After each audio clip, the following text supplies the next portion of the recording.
schools. And we also have a special guest, Leo Croce. I invited Leo to come. I know he'd be interested in hearing what Kelly's doing. I had no idea what an achiever she is. Kelly is a Phi Beta Kappa summa cum laude graduate from Berkeley. She got a administrative credentials and master's degree from Cal State East Bay and her doctorate in education from UC Berkeley. She is married to a Livermore High School graduate and has 3 children, all of who went on to get college degrees and attended Livermore schools. Our school district is amazing. There's 13,500 students in the school district, and it has a budget of $135 million a year, of which Kelly gets about $130 million. So there's 120 staff members. Kelly, come up and tell us all about our wonderful school district.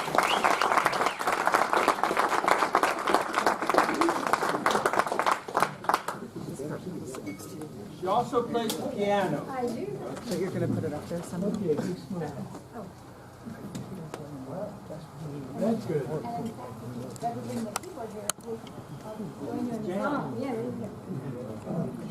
So it's my pleasure to be here today with all my fellow Rotarians and talk about one of my favorite subjects, which is our school district. And you are so connected to us in so many ways, and you get to see some of the bright spots, and you get to help us with some of the challenges. And so just want to give you an overview. For some of you, it will be a refresh, but there's also exciting new things. And then I'll be available for questions as well as any follow-up. So my email is very easy, kbowers@lvjusd.org. So just to tell you a little bit about it, our mission for the school district is very intentional. Each student will graduate with the skills needed to contribute and thrive in a changing world. Some districts have really long missions with everything in the kitchen sink. As I said, this is very intentional. The first thing is they will graduate. We have the highest graduation rate of almost any in our county. And that's very important because you can't even go on to many things if you don't at least do that. And the idea of skills, the earlier song we all sang, they talked about reading, writing, and arithmetic. Well, that's changed. We do have to be able to do those things. But now the skills for a competitive global society have really grown exponentially. Students need to be able to be biliterate. They need to be able to work in groups and collaborate. Need to have high literacy and digital skills, things that maybe we didn't comprehend or think of before. And so skills is very, very broad in the sense that there's so much that we would demand of our students in order to contribute and thrive. And I think it's important when you think about thrive. We don't want kids just to survive. We want them to be able to really thrive as they become young people and grow into the community. And the contribute is something that is very unique for our school district because we want our students to take the skills, the talents, all the things they've learned, and then give back to their local community, to the larger community, and the world. And you are a wonderful example of that. And our students do that every single day. I could probably tell a whole presentation just about the things that they're doing around the holidays for others. So our mission of contributing and thrive, we had the earlier part, we're up to now 13,900 plus students, almost 14,000 students. So we have grown, we've taken in some new students, particularly in the last year. And we are TK, transitional kindergarten, through grade 12, and we have adult education. So when many of us were young, we went to kindergarten, but we didn't have TK. So now our students have a preparation for TK, for kindergarten, and it's called Sprouts. And it has a STEM theme, and it's students participating in opportunities and readiness using themes in science. And it's award-winning. We won a Golden Bell State Award for our TK program. So we have a diverse community. You'll hear a lot about how things have changed, and we have increasing diversity, and we embrace that. We love that. It's a challenge sometimes as we get students with different backgrounds, different cultural backgrounds, different languages, different assets that come to us. But we love it, and we are diverse. Still predominantly, about 50% of our students are in the white, non-Hispanic group, but our largest demographic group that is not in that group is Hispanic Latino. And you'll see we have about 30% of students who identify as that. And an increasing group is the 2 or more races, because as we know, in global society, pretty soon everybody has a little bit of everything in their background. So our diverse community is also some special categories, and these are students, again, that we embrace, but they do have sometimes unique and special challenges that we want to make sure that they get every opportunity. So we have 13% of our students who identify with special needs. So they may have physical difficulties, they may have processing challenges, they may have emotional challenges, but what we do is make sure that our students are included in everything that we do and get the best that we have. And you'll see the little photo there. That's our Shooting Stars group. So we have students, this again is an example of how the Livermore students will embrace others and do for others. I was a cheerleader way back in high school. I'm sure we have people here who were. And at that time, if you were in a special needs category, you probably weren't even going to try out. And at Livermore High and Granada High, we have a special cheerleading force now, and they perform, and they're called the Shooting Stars. And they have also won awards, both locally and regionally, and it's a program that's emulated. And Livermore High, a few years back, one of the Shooting Stars, who was a special needs student, became the homecoming queen. Very special. When I had a chance to meet with her father, he was just in tears because he said that when you first have a child and you find out they have special needs, you always wonder, what their life will be like. You worry even more than the average parent about their child, and will they get to do this, and will they get to go to the prom, and will they get to have it? He never in his wildest dreams thought his child would be a cheerleader and a homecoming queen. Very special, and it was not a gimme. The students did it all on their own because they recognized a little shooting star. And then English as a second language. How many of you are English as a second language? How many acquired a different language? So you know what that's like. And many of us did it later. I took Spanish and French and Latin in college and high school.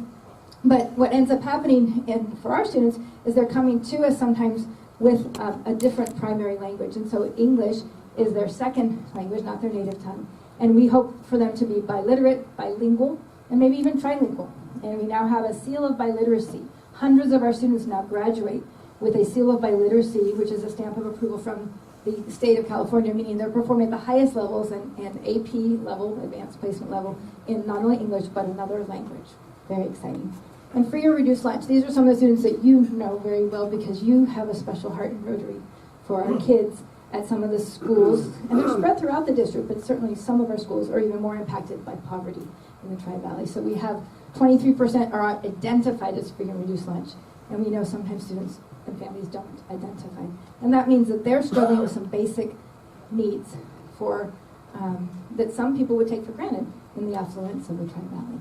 And the McKinney-Vento is a category that not many people talk about, particularly in the suburbs, but these are students who are identified as homeless. So out of the 14,000 students, we have identified 127 who are actually homeless. And I had a discussion with the mayor one day about that, and he said, I don't see children panhandling down there. So homeless in education is different than maybe being actually on the street that you would see. Homeless in education means that a child does not have a consistent, safe, stable, certain place to lay their head down at night, let alone study. So these students could be living in a hotel, a motel, in a trailer, couch surfing, in a car, in the Tri-Valley Haven. And so that is a population that is very much at risk, very fragile, and we want to do everything we can to make sure that they have every chance that education will give them. So what are we trying to do in the school district? Again, I talked about that expanded vision of what skills we need, and the 21st century skills are what we're looking for. And what we've done over the years is listen to colleges and to industry. What kind of graduates do you want? Who will you hire? How will they become someone who will contribute and thrive? And so the kinds of skills we're looking for are creativity and innovation. People who can think outside the box, people who can solve problems, critical thinking.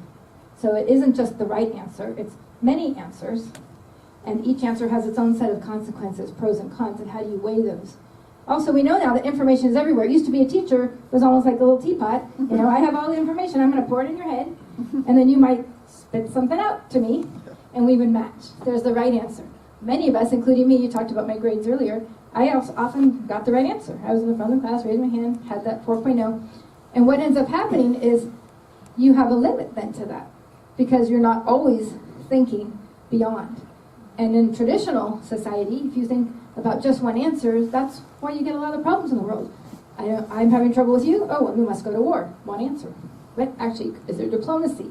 Is there a way to collaborate? Is there a way to communicate? A way to understand? So our students have to think of many ways to solve all the myriad of problems that people like us have created for them.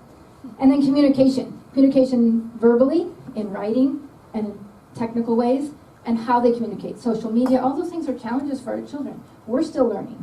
They might be digital natives, but they still have to learn how to communicate appropriately, respectfully, and how to sift and filter. So information's everywhere. It doesn't matter where you are. You don't have to be in my classroom. I'm not the keeper of the keys. You can be anywhere in the world. If you have a smartphone or access to the internet, then you have information. But it could be biased. It needs to be filtered. How do you sift through? How do you understand? It takes a different sense. And teachers now, in addition to having to share information, are now helping students process, find out, seek more, and create. So their role is a facilitator and a guide, not just the person who knows it all. That's its shift for education. It's kind of scary sometimes to not know everything. But let's discover, let's learn, let's work together. And collaboration, that's the working together. So often, how many of you remember working in groups? Did anyone ever not like that too much? I mean, sometimes it was hard. You work in a group, and I know for me, I don't want to do their work, I want to do my work. And what if they don't do their part? Then I'm not going to get my grade. And that was a very independent way. But now we know that in order to be successful in life, you not only have to work with others and capitalize on their skills, you have to find their fit, what they contribute. Everybody contributes everything. And what we do is we put it all together, and it's a better product because of that. So our students have to have lots of opportunities to collaborate and bring out the best in each other. And then, of course, character. Our school district values that more than many. In fact, Dr. Bill Dunlop, if many of you remember him, and Stu Gary was on our board when we adopted character education, TK-12, when we brought it to the LARPD and the city as well, because we know that sportsmanship is also very important. And so for our athletes, we do Pursuit of Victory with Honor, which isn't always about winning, but we did celebrate the NCS. Glenn was telling us about that. Not only did Granada go to the finals, Livermore made it to the semifinals, which was one step before, which was pretty competitive. But even though they didn't ultimately triumph with the final score, they triumphed in the way that they represented us very well. And so character is extremely important, and we work on those universal traits of trustworthiness, honesty, respect, all of those things that we all value. And our classrooms then also have to change. So everyone's not always sitting in a row and doing their individual work. You'll see that even the configurations of the classrooms lend themselves to different opportunities for students to learn and work together. Some of the newest furniture is almost like a jigsaw puzzle, and it's mobile, so kids will come together for different purposes and then separate again to show their individual and independent work. So it's classrooms of the future. And our Livermore community is so generous that you're helping us get there. So how many of you remember the Measure J bond? Anyone? Some of you really helped with that. And I guess when you see your tax bill, you've probably seen it. So just a little history. So there was a bond earlier. It was 1999, and that was Measure L. And that one was a joint effort with the LARPD, the city, and the school district. So how many of you have been to the Civic Center Library? That was built with the Livermore School Bond. So it says school bond tax, but it was built. And if you've been to the Robert Livermore, probably all of us, that was also built with the Livermore School Bond. So it says school bond, but 40 million went to other purposes. This time, we had so many needs. We had over $500 million in identified needs that we went out on our own. And not to be selfish, but we ended up with $250 million, which is one of the largest influx of money to anything in our community, except for possibly the college, to go to upgrade and give our students and the community, because we have multi-use fields and campuses, the very best that we could. And so this is just one snapshot, one of the first projects, the before field, the after field. And it isn't just about football. If you think about it, we have soccer, we have track. We also have all of the things that come with the pride of an athletic competition. And those are, the band and the cheerleaders and the dance and then the homecoming and all of those signature things that happen. And there'll be much more to come in that area. So we're going solar. First day of school, our first day of school was, we had the solar eclipse. So we had a very strong commitment. Every single student and staff member was going to have solar eclipse classes. And we did. And it was so much fun. And the kids had lessons to go around it. And very safe. But now we're actually going solar. We have you seen those around? Yeah. Okay, so They're not activated yet. We had a very compressed timeline. So we started off with 7 schools. 2 of them were delayed till summer because we couldn't shut down the parking lots and inconvenience everybody. And now we've just added 8 more schools. So they'll either be in the large spots that are prime for solar. Those will be the covered parking areas. It's also better for safety and also caring for your cars. The schools that are not designed well for that will be getting shade structures and kind of overhang structures where students can gather or play or read and just have some shade, because we have a lot of, have you noticed we have a lot of sun? Yeah, so we're going to take advantage of that. We're going to reduce our carbon footprint, do things better for the society, and also save upwards of $800,000 to $1 million per year on the current energy. So great savings that can go right back to kids and programs and things for students. So we are a national model for STEM integration. We've won awards all the way up to the national level. So STEM is science, technology, engineering, math.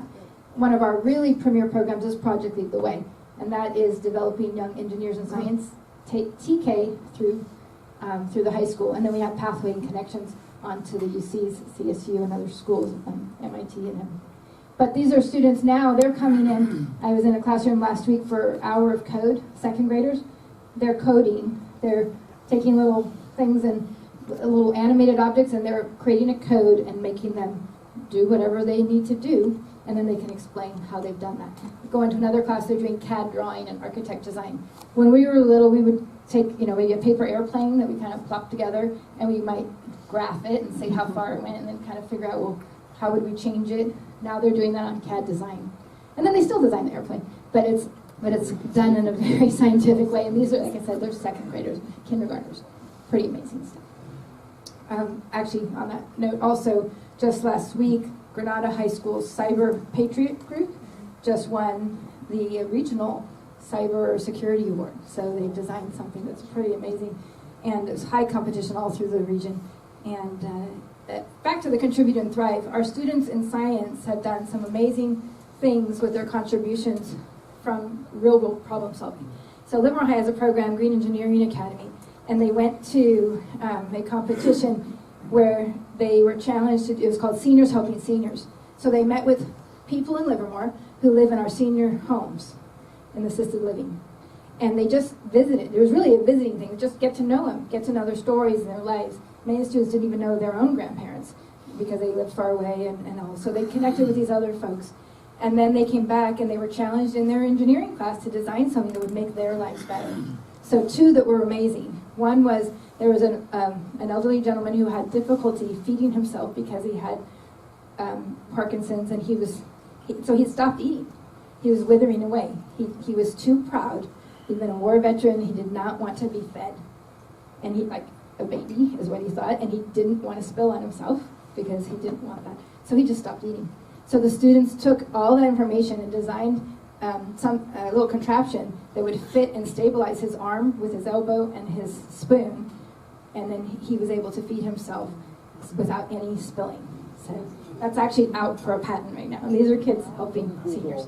Also, you might remember the tragic accident over by the Lifestyles RX, when an elderly person mistook the gas pedal for the brake. So students thought, we don't want that to happen again, what can we do?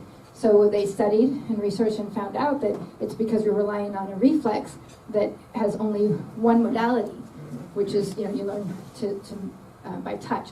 So they designed something that also has a sound, light, and color sensitivity if you're pressing the wrong pedal. And so you get multiple warnings rather than just rely on and wait for some hit to happen. So those are just 2 examples of students making tremendous difference. And then they made a difference for themselves. They also have some stress. Do you imagine it's kind of stressful right now to be a teenager? Yeah. It's kind of stressful to be anybody, I guess. But teenagers particularly, they have a lot of inputs and a lot of things coming at them with social media and all this. And so they designed an app that you put on your phone or on your Apple Watch or whatever, and you can press it however you're feeling. So you're feeling sad, and it gives you happy thoughts or tells you to breathe differently, plays a song, gives you an image that makes you happy. So it's kind of like the old-fashioned mood rings. Does anyone remember that? Remind anyone remember that? But now it has a constructive purpose. You don't just say, oh, I'm gloomy or I'm happy. If you're happy, it says share your happiness. Really cool. Students did this. And then visual performing arts. We are not just STEM, we are STEAM. A for the arts. And I see our Bankhead folks back there. And so the arts are thriving in Livermore. It's one of the things that makes our community unique. And our students have the benefit of many models and many opportunities to perform and develop their talents further. So are you photobombing? Sam in the background? Oh, this young lady. Yeah, she's doing the peace sign. So, and then sometimes we combine it. We have the Science Odyssey every year. Many of you are the judges. And so this last year we had the Trashin' Show. The artistic students, they took recycled items and they created amazing fashion and had a runway show. So really neat. Livermore students also have this great future in science and ag, and I'm looking at Sheila Faliana. Many of you have been part of the ag program. We have Ag Day now, thanks to Sheila and her community partners. Every third grader in our school district, and actually in the entire city, even if they're not in our school district, if they go to St. Michael's or another school, they get to go and experience ranching and ag and all of the things that come along with the strong culture we have here in our community. And they see livestock. I got to go one day and the students were saying, see a big cow, and they had talking about it, and it said, where does milk come from? And the kids said, Safeway. It's like, where's the chocolate milk from? The brown cow. No, come on. They didn't realize, and they, leather, and they're looking at their belts. So, they weren't raised with it, all of them. So they get this new understanding, new appreciation, and also our community partners have a chance to share their livelihood and their joy for all the many things that they can bring. And then we have FFA, Future Farmers of America, and all that. And we are one of the only, definitely the only one in Alameda County that has a thriving FFA program and ag program. And these students go on, I was talking to UC Merced, some of them are getting recruited. They're now creating drones to help with technology, or drones using technology to help with irrigation and drought, and also looking forward to fire prevention. So they're taking their science and applying it further. And then this is another thing. So we said third grade is Ag Day. Well, second grade, they get Shakespeare. This is another wonderful example of our community partners. And the students are, they have to learn English anyway. So they might as well learn Old English and revere our masters in the classics. So I go in a classroom with these young people. They're second graders. And they're learning together, and they perform. It is so much fun. And you go in, and one little boy, he was not very verbal, so every word was very carefully chosen. So I just asked the kid, well, who was Shakespeare? Tell me. And one of the kids says, he was a writer. Another one says, well, he was an author. Another one says, he was a poet. And then someone says, he was an old guy. And then this one who didn't say much, waiting, and then he goes, no, he was a bard. So pretty good stuff, and out of the mouths of little ones. So I encourage you, if you ever have a chance, to visit one of our second grade classrooms and see it come alive, or just talk to a parent. Now we have to figure out what we're going to do at all the other levels, because we have science camp for 5th grade, but we have a couple other little grades, because it's very important in Livermore that we cover the concept and actually act on it of equity. So we talk a lot about America, about equal. Everyone's equal, get the same. But equity is different. Equity is giving everyone something, whatever they need to get to the same opportunities in place. So the example I use with parents is, I had 3 kids of my own, between my husband, and we had 3. So we're a blended family. So, but we ended up with 3, and my goal for them was all have a really nice smile, have a healthy, clean smile. If you're a dentist, that's important for lifelong health. And one of them was kind of born with perfect teeth. I was like, so great. So you just go to the dentist, you're done. The other one needed some work, and so had a couple molars pulled out or whatever, and then got some braces. A couple $1,000 plus insurance. The third one needed major, let's have braces twice, and have construction surgery and all these things. Lots of money into that one to get to the same place. Now, if I only did equality, then I would say, I don't care if your teeth are perfect, you're wearing braces. Or as my son always used to say, I didn't need braces, but can you give me the 5,000? So he's the entrepreneur in the group, right? He's the money maker. But the reality is we all need to get to the same opportunities, and every kid doesn't start at that same place. But how do we level that playing field? So I might need a wheelchair to cross, you may not. You might be the fast runner, like we heard earlier, Stu and Splen and running. So you may not need those things. I might need glasses to read, you may not. I'm not going to force you to wear glasses, but I'm not going to deprive you of that opportunity. to get where you need to be. So that's what equity is, and it's a very strong concept that we live and breathe in Livermore. All kids should get, and you do too, because you take care of our Maryland kids when they don't have the same as some of the other kids. And I know you do. You have wonderful hearts. So let's see. So we also have some other programs. The International Baccalaureate. I hope they'll come back here. Have they come here yet? The IB program? Okay, they went to the morning group. So the International Baccalaureate program. This program is usually only in private or charter schools because it's almost impossible to get public schools to embrace such an innovative thing and do it school-wide with the integrity that gives it an international diploma. So IB came out of the diplomats. They used to travel all over the world, and their children would go with them, and then they would end up smart kids, great backgrounds, wonderful exposure, but no diploma because they couldn't meet anyone's high school requirements. So they created an international baccalaureate program. So they get an international baccalaureate, which is actually, in many ways, beyond a regular high school diploma. So we now have it at the primary year program starting at Mitchell, K-8 to middle years, and then they'll end up with a diploma from the high school that's internationally recognized. Very exciting. And it's not required, but it's a choice. So college and career readiness, every child needs to be ready for not just college, not just a career, hopefully college and or career, and we should not limit their choices. So even if they go to college, would we like them gainfully employed? We don't just want a degree. We want them to have skills that will translate into career. And even if they don't choose to go right to college or a 4-year right out of high school, we want them to have the ability to, if that's what they would like, to go wherever it takes them. Very important. So we do have a new state accountability measures. How many of you remember the old API and AYP and all that? So that went away because basically at some point everyone either reached it or you were a failure. So now we've gone to something called multiple measures, which says you look at a school or a district and you judge it by many things. Just like any one person here wouldn't want to be judged just on one test one day. So exactly, Nancy. If you're an educator, you're saying, yeah, about time. So these are the measures, but we're still limited in the indicators because it can only be something that everybody measures and input that the state can gather. So we're kind of limited still. They can't gather on everything. So the local indicators are what we get to choose. Our basic conditions, our standards, our parent engagement levels, our climate. The state indicators, chronic absenteeism, that's a specific definition, 10% or more absent of a year. So that they judge a school by it, but really that's probably a social problem. If a student is missing that much, it's almost beyond what we can do. We can deal with them when they're there and give them the best, but we do take that on. We have child welfare specialists. We do try to make that home connection. Suspension rate, you get judged on where it is, and does it go up or down? But I will tell you, we reduced expulsions, so some suspensions went up. And our board is okay with the fact that sometimes students need to be suspended. It's a learning intervention so that they can come back and other kids can learn as well. So we do have to have some consequences.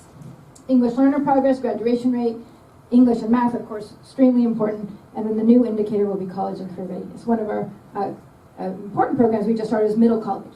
So we have hundreds of students now who are graduating with units from college at Las Positas, we're very fortunate, as well as their high school diploma simultaneously, and they didn't have to pay for the units. I'm done? Okay. Okay, so we have award-winning schools, Gold Ribbon, Title I, even our continuation school has won awards, and then most recently won Golden Bell. Okay, 2 more things, am I okay? You guys are such a good audience. So our business is education. So a lot of people say there's the real world and there's education. We are a business. We're the second largest business in Livermore. I think the lab is the only one that has more employees or a larger budget, and yet our business is with kids. So it's not for profit or anything, it's taking care of children. Our newest school, just a big shout out, Lawrence Elementary. So we turned on a dime and opened it in November. They are the Lawrence Labs, the Labradors. I'm biased, I have a lab. But so we're going to have a grand opening, very exciting. And then just about funding, we have always received less funding, but luckily we're fortunate that our community comes in and helps us. And our people are our greatest assets. I mean, it's all about who's with the children. How many of you have worked in our schools or volunteered in our schools? You are the ones that make the difference. We can buy all the books in the world, we can get all the computers, but it's the connection, the relationship, the influence, the modeling, and then someone believes in them that really gets them where they're going. So we want top workplace. It means people want to work for us. If you know people who want to shift careers or come recruit, I recruit shamelessly everywhere. We want the best. And we are so fortunate. in Livermore, no matter what your politics are, no matter what you want to argue about, no matter how we disagree, the only thing I have found that every single person agrees on is that investing in youth and education is the most important investment and the best return on your money. Because you can invest in real estate, you never know, stocks, you never know, invest in youth and education, it's a big return for everybody. These are our partners. Many of you are part of many of these. You'll see themselves, but of course Rotary's there. And whether it's the dictionaries, or the music, or the mini grants, or Ready, or hot dogs with Marilyn and their family, all of those things you do, and my heart goes out to you with extreme thankfulness on behalf of 14,000 kids. You're making their world better, and you're making the future brighter.